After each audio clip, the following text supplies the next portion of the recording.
Welcome to the Season of Self-Love podcast. I am your host, Nyomi Banks, and I am thrilled to have you join me on this transformative journey.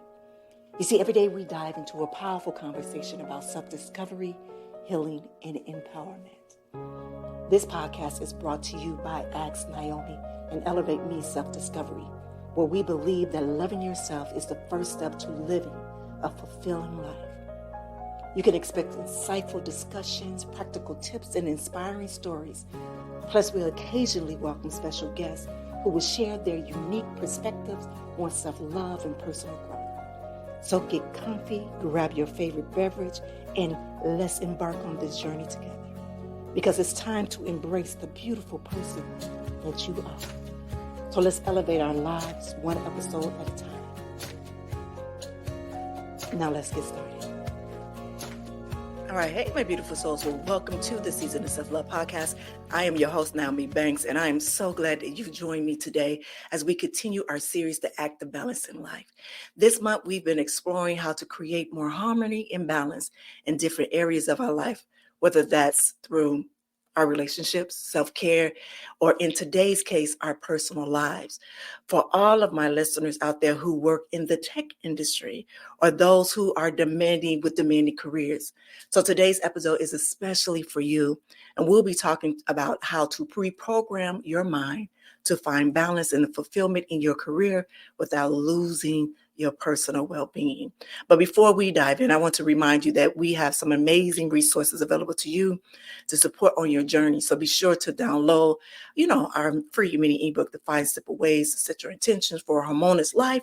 And for those that are ready to dive deeper, make sure you grab that full 102-page ebook workbook, Balancing Act, a guide of harmonizing your life. Both are available on our website.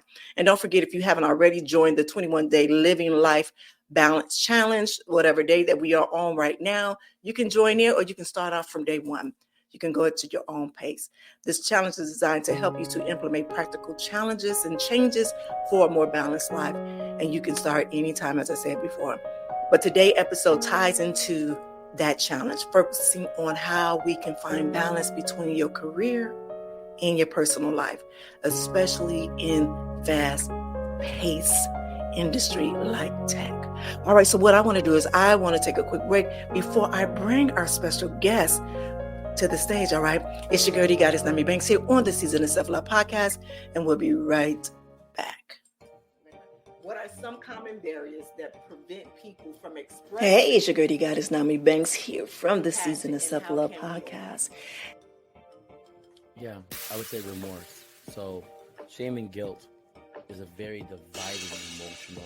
And these are one of the many amazing conversations that we have every day, Monday through Friday, right here on the Season of Self-Love podcast with myself, Nyomi Banks, as well as our resident therapist, Dr. Will Washington of Washington Wellness Institute. Come by. The reality of our relationships with people. Come by. And a lot of times we're afraid of how people look at us. And so that compassion can't enter. You can hit us on our website, the Season of Self-Love podcast.com. Let me ask you this, with the truth, is it Hey, my beautiful people, this is your girl, your host, Nyomi Banks here of the Season of Self-Love. And I just want to take a quick moment to share some exciting resources from our series, The Act of Balancing Life. Are you ready to bring more harmony into your life? Where we have a free mini ebook just for you. 5 simple ways to set your intentions for a harmonious life. It's perfect for helping you to align your goals with your values. And if you're ready to go a deeper dive, check out our 102-page ebook/workbook, Balancing Act, a guide to harmonizing your life, loaded with strategies and exercises. Plus, don't miss our 21-day challenge of living life in balance. Head over to our website right now and grab you a free mini ebook and start your journey towards a balanced life today. Hey, it's your girl, Goddess Nyomi Banks, and make sure you tune in every Thursday night to Ask Nyomi Bridging the Gap podcast, where we talk about everything from love, sex, relationship, cultural differences, and so much more by bridging the gap between them all. And we even talk about spiritual uplifting. You need to stop by. Me and Dr. Mike, as well as the BTG crew. We have some amazing guests that come through. You never know. shows. Make sure you tune in Thursday night, 6 p.m. Pacific Standard Time. Go to xnaomi.com and tell them Naomi sent you. All right, well, welcome back to the Season of Self-Love Podcast. I am your host, Nyomi Banks, and I am so excited and thrilled to introduce today's guest. That's Dagna Bieda. I hope I said it right. There you go, Naomi. Perfect. You nailed it. All right, beautiful. Dagna is the engineer turned coach who specializes in helping ambitious tech professionals unlock their full potential. She's been working in coding and tech since 2019, but her real passion is coaching engineers on how to overcome burnout, imposter syndrome, and the everyday challenges that come with a demanding career. Dagna, welcome to the show. Thanks so much for having me. Beautiful. Now, before we really get into the topic, what I usually do is do a nice guided meditation before we get in hand so we can really go with it. All right. All right. So for my listeners out there, before we dive into today's discussion, let's start with a brief meditation to help center ourselves before we go. So if you all can close your eyes. Take a deep breath in through your nose and slowly exhale. Let's repeat that and do that once again. Inhale deeply and exhale slowly, letting go of any tension that you may be holding on to that's in your body. As you continue to breathe, I want you to visualize yourself achieving balance in your life.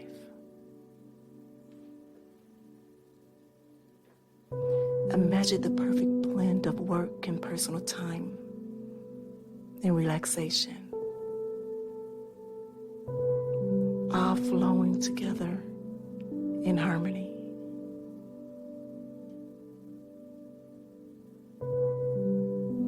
Now with each breath, I want you to feel yourself becoming more centered and more aligned with your true intentions.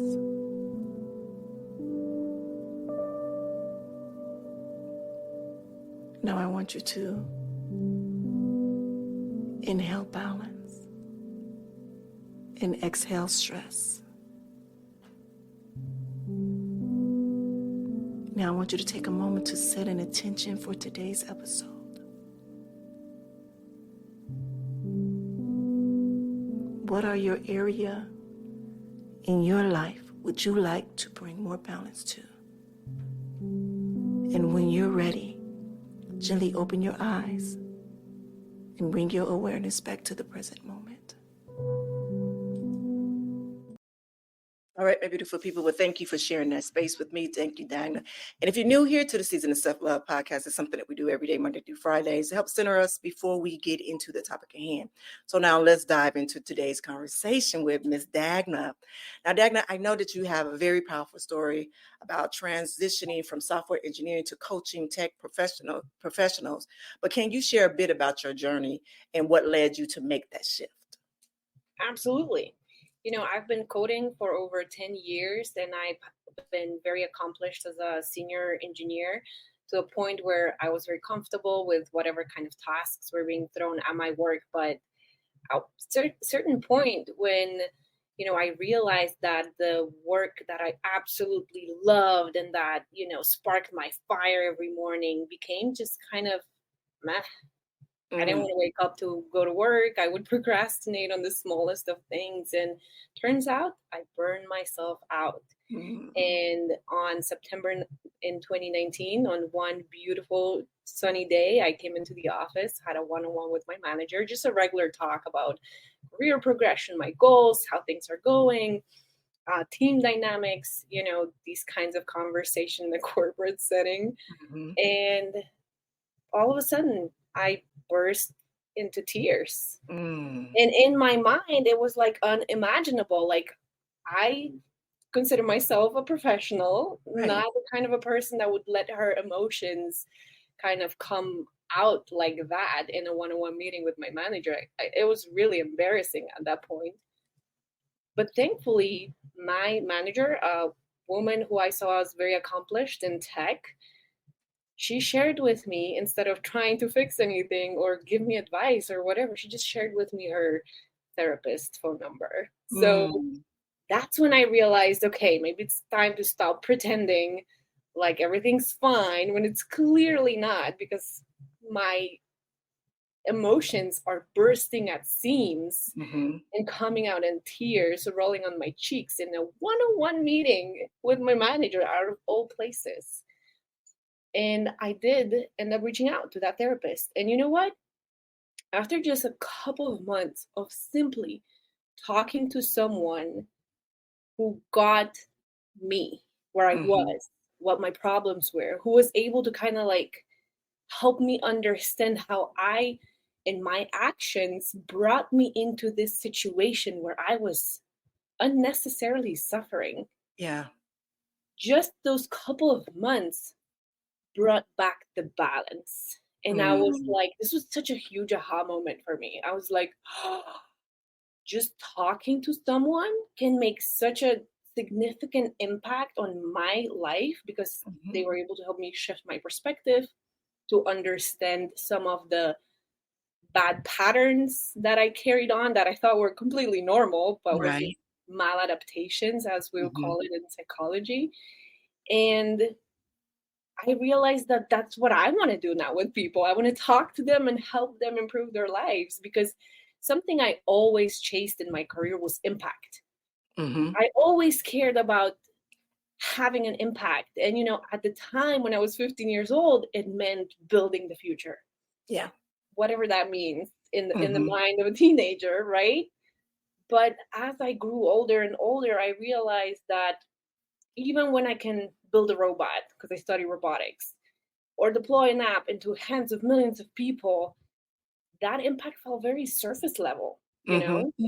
And Mm-hmm. it's only after I started coaching, I realized that this is what I was really after, Right. having a significant impact on people's lives, helping them to change their perspective so that they could have a much more balanced and more fulfilling lives. Yeah.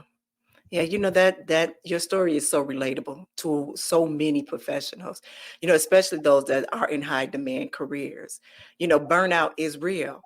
I know it's times that I have been through those burnouts, and I think that would allow me to even sit on this platform right now, is because at a moment in my life I was so burnt out while trying to be successful in several different things, but not understanding what my purpose was. Does that make sense? Mm, And yeah. I think for you, saying, and I know exactly what you mean, because when I was little, I used to say, oh, I want to change the world, but not knowing exactly what to do to change the world. So for you, you thought, okay, if I build robotics, if I do this, if I do that, I'm able to help in that form.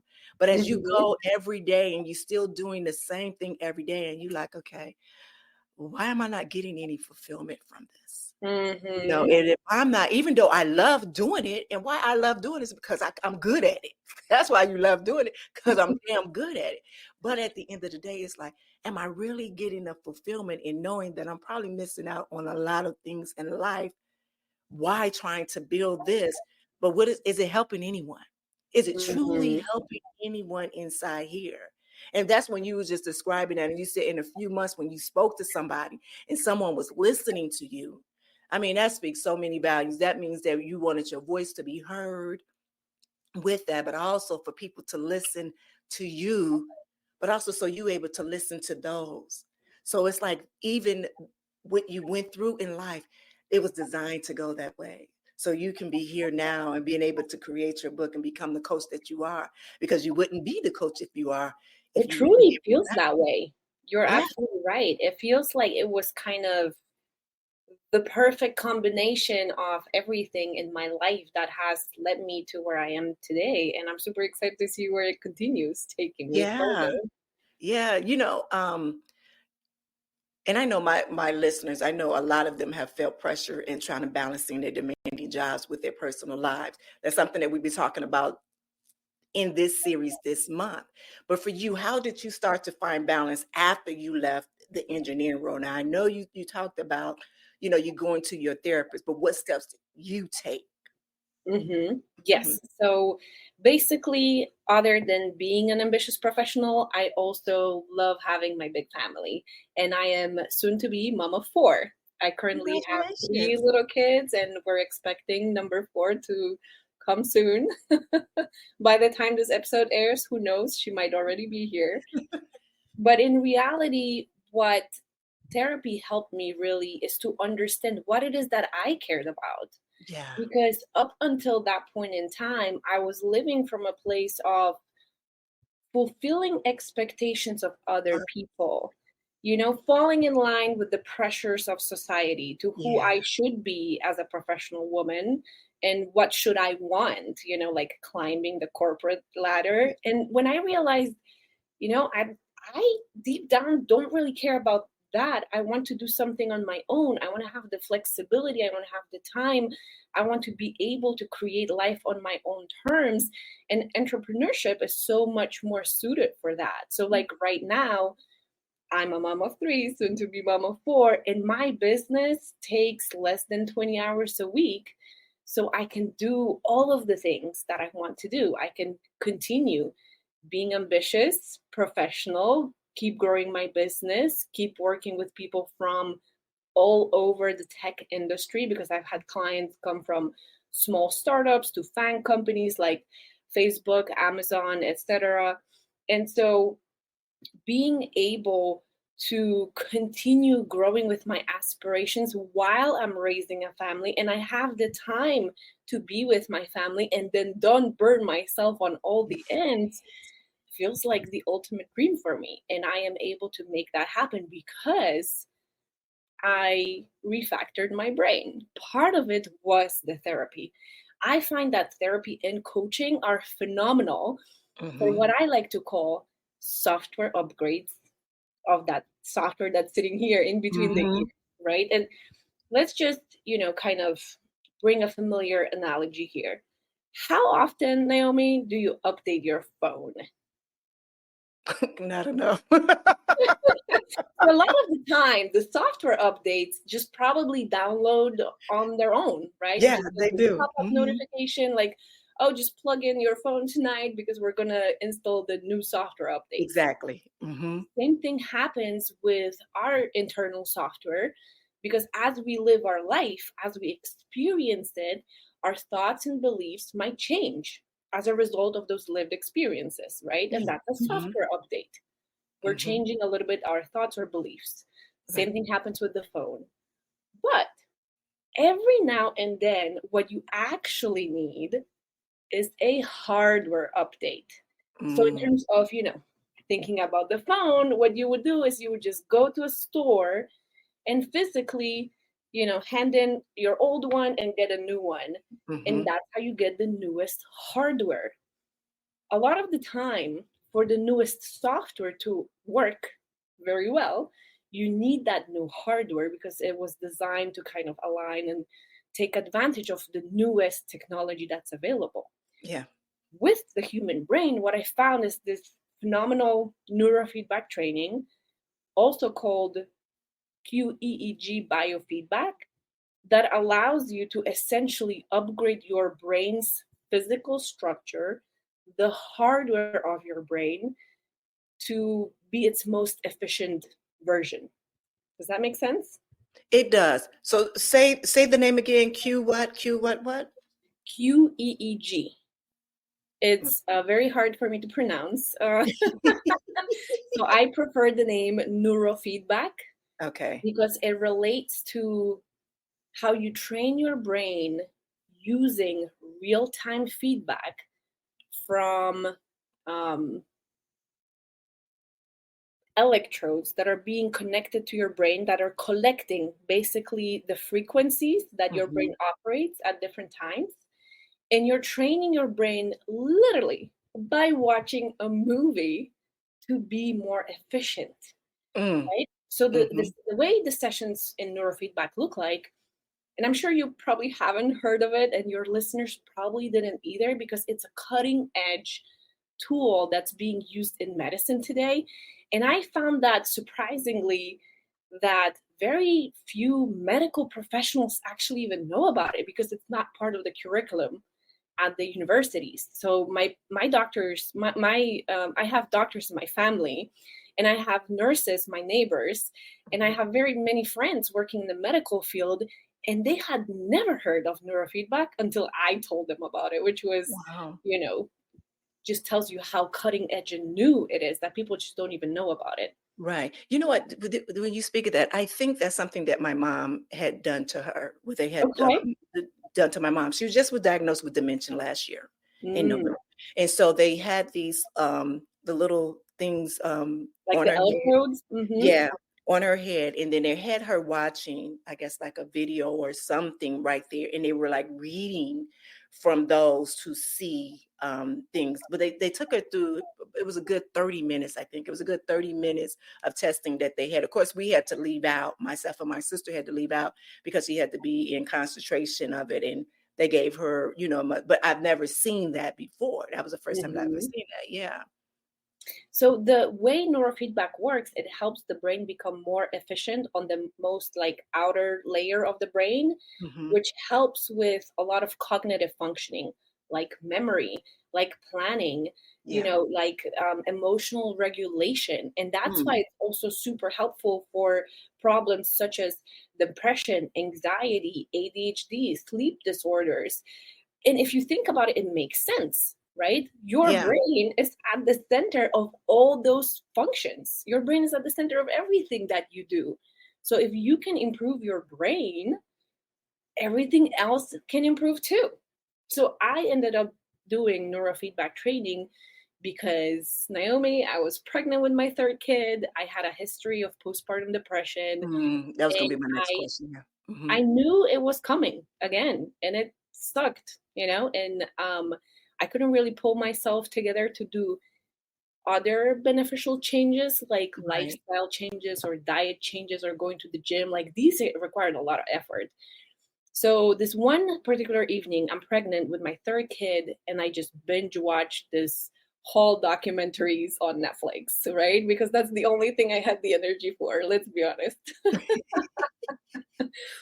And one of the documentaries is how to change your mind and Mm, talks about psychedelics. And I get so excited because with my history of having gone through talk therapy and seeing how super incredibly helpful it was for me, at the end of that particular documentary, this scientist measuring the effects of psychedelics on human brains as people are consuming it, sitting in like a machine that was basically scanning their brains as they were going through the experience. mhm. He says that a lot of people coming through it says it feels like 10 years of therapy in a weekend. And I'm like, oh, therapy worked phenomenally for me for a couple months. So if I can get 10 years in just one weekend, sign me up. Sign me up.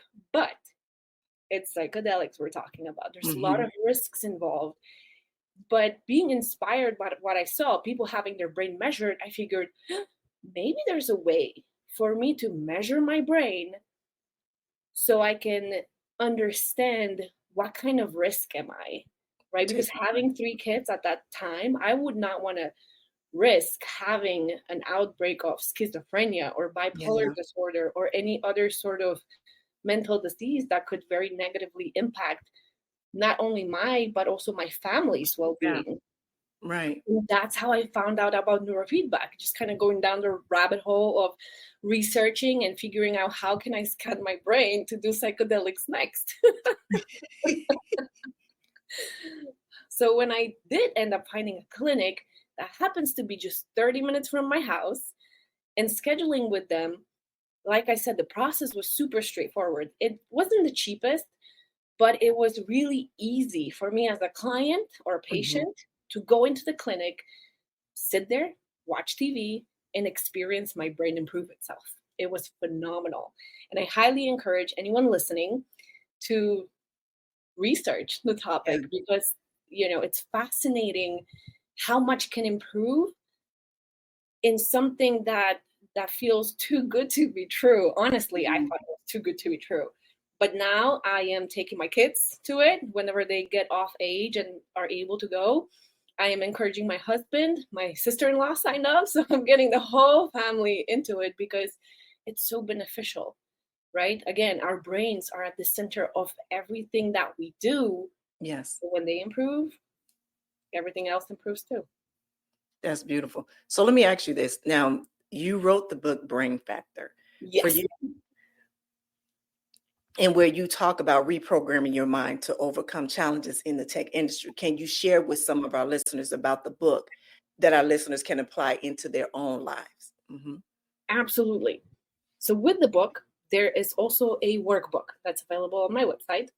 And basically, it walks you through a brain refactor algorithm, which follows specific steps on how you can reprogram whatever is not working on the software level. Like I said earlier, the therapy and coaching are phenomenal methodologies in order to upgrade your software, which are the thoughts or beliefs that are essentially embedded in your operating system, in your Yeah. brain, right? That are a result of your lived experience.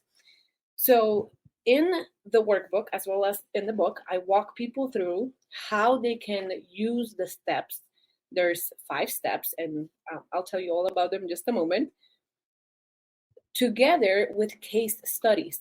So, in the book, the first 3 chapters explore how the human brain is similar to an app, a computer program, to software. And if you can see those analogies, it's very easy, at least from my perspective as someone coming from that engineering background, it's very easy to see the brain as a product, which then makes it not personal, the changes that need to be made. And those are just changes to a product, right? I go into the code base, I reprogram what's not working, and then I can experience different outcomes. Because just like when you download a new version of an app from an app store, it has new features. Yeah. The same thing applies to our brains. We can refactor, reprogram what's not working, and create different outcomes in our lives because we become this new version of ourselves. I hope that makes sense. So it's like a mental debugging. Yes, exactly. You go into that code and you look for all the hidden bugs, for all the inefficiencies, and you try to make it better. And by seeing it as something that's separate from who you actually are, from your true essence, from your true potential, as seeing this as separate, it makes it so much easier to just change whatever is not working. And I've seen it work not just for me, but also for my coaching clients in the past couple years, right? I've been coaching for 5 years, going to be 6 this coming January. And so in the book, I described their case studies of how they applied this brain refactor algorithm to get past imposter syndrome, how I got out of burnout using that methodology, how I help people get out from the self-marketing struggles that they experience in engineering jobs in their careers for more fulfillment. And also if they have any trouble dealing with other people, which is very common for engineers, right? And the analytical minds. You know, I was just going to ask you, did you have any success stories or any of your clients that have used this very your thing, and what strategies that they use to find a balance and fulfillment without using any names? Yeah. The names are changed, so all the details of individuals are, made sure that they remain private people. But those are real case scenarios of people that I actually worked with that were able to overcome those obstacles by using this brain refactor algorithm.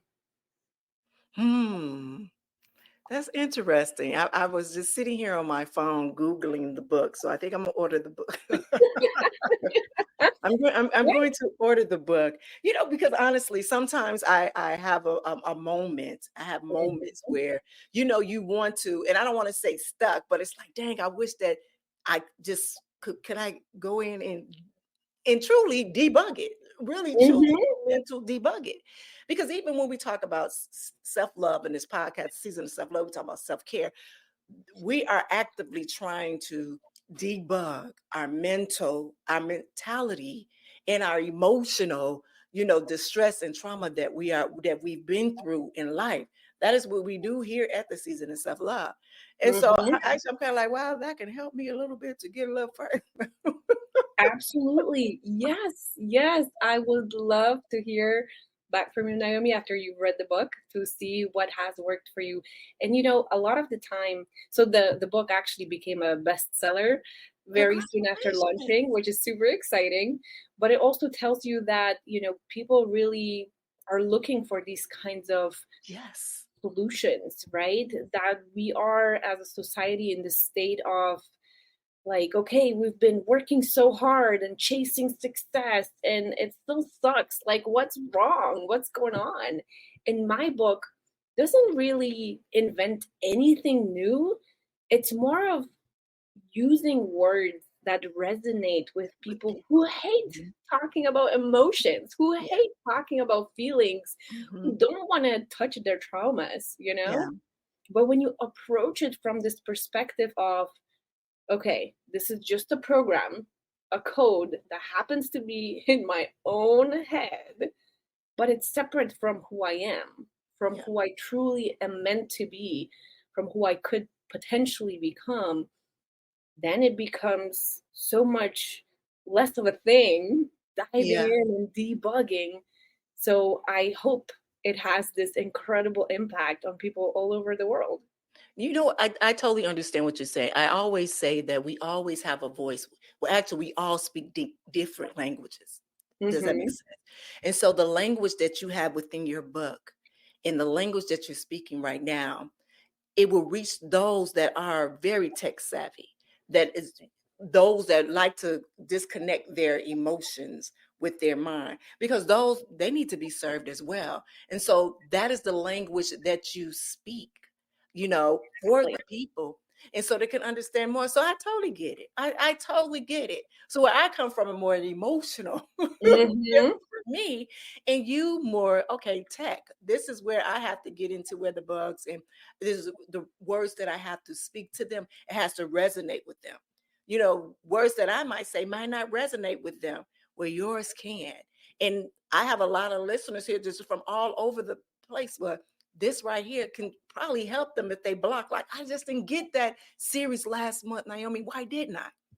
Maybe you Mm-hmm. go get Dagna book that can help you with opening it up, debugging to where you remove that blockage and allow yourself to have that balance. Exactly. And to you listening, maybe you're not in tech, but your partner is, or your nephew or cousin or a friend. I think personally that this book would make a phenomenal gift for Yeah. them to helping them get unstuck and literally reprogram whatever's not working so they can achieve the kind of fulfillment they're looking for, achieve the kind of balance, achieve whatever it is that their personal definition of success is. For some people, that's money. For some people, that's opportunities. But for some others, it's flexibility and having time for what really, really matters. And that book can help you do that. Yeah.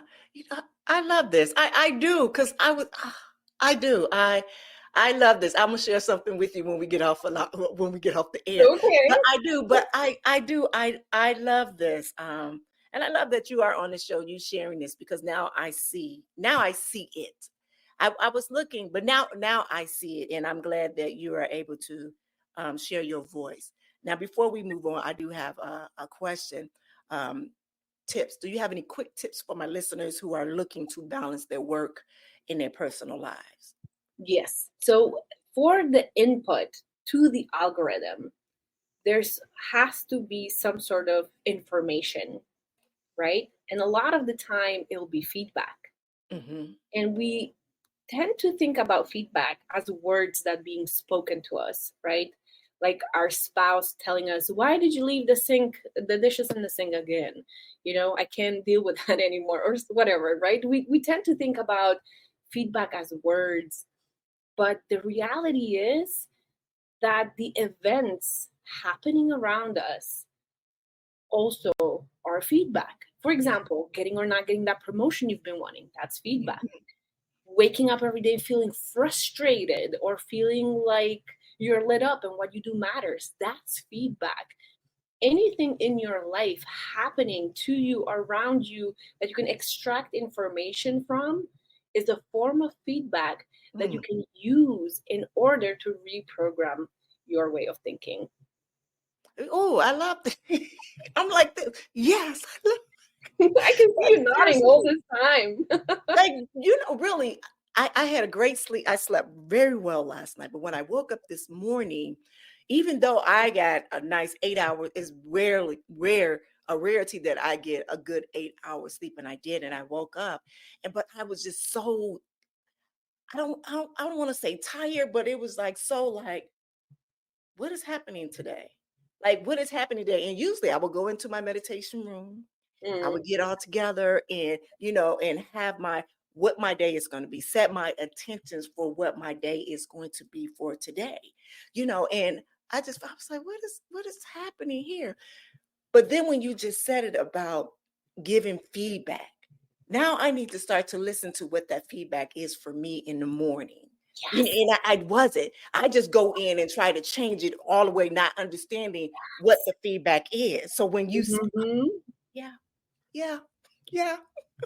Amazing. I'm so glad you're getting this takeaway from our conversation here. Yeah. Because oh, yeah. Yes. All right, so I got a few more questions. Okay, let's go. All right, so for someone that's new to the tech industry, how can they avoid burnout early in their career? By realizing what's important in the career. A lot of the times, entering the tech industry, you would think it's like the new tools, the new technology, the new tech stacks, and you're going to start consuming all this kind of information that's technical without realizing that a lot of the time what you're trying to create is something like a product that you build with other people for other people. So that people aspect is inescapable.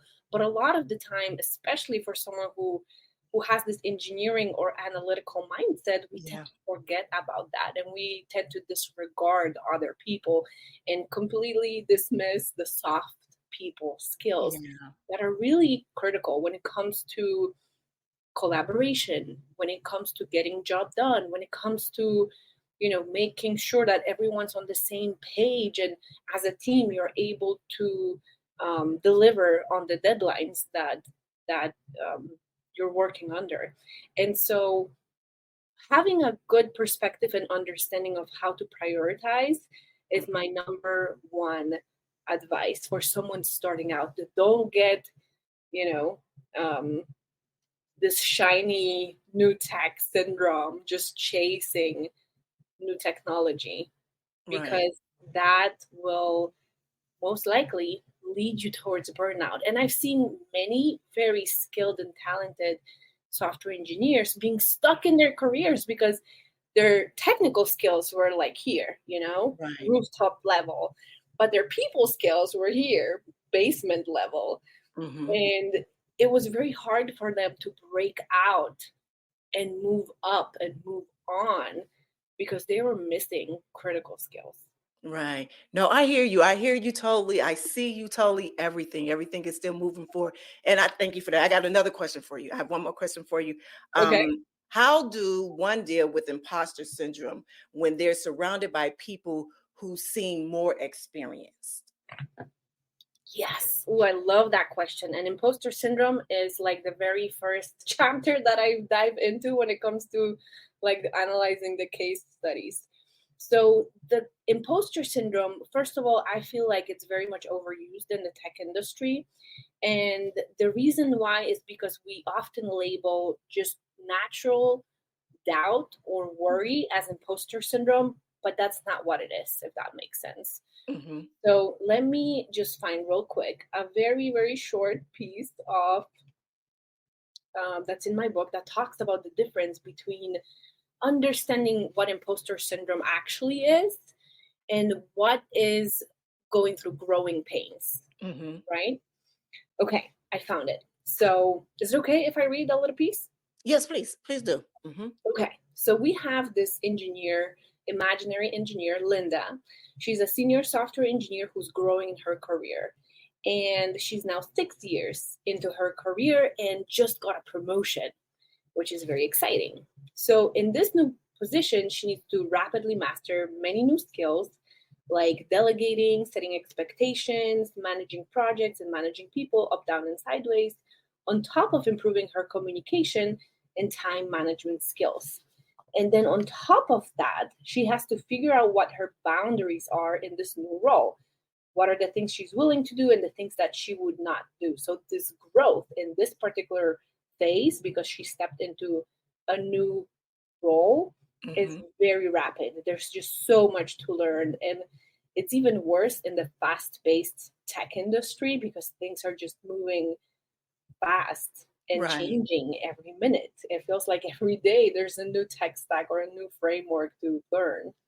So whenever she starts leading her new team, they deliver a feature that causes a major failure because it creates an outage and there's loss of revenue for the company.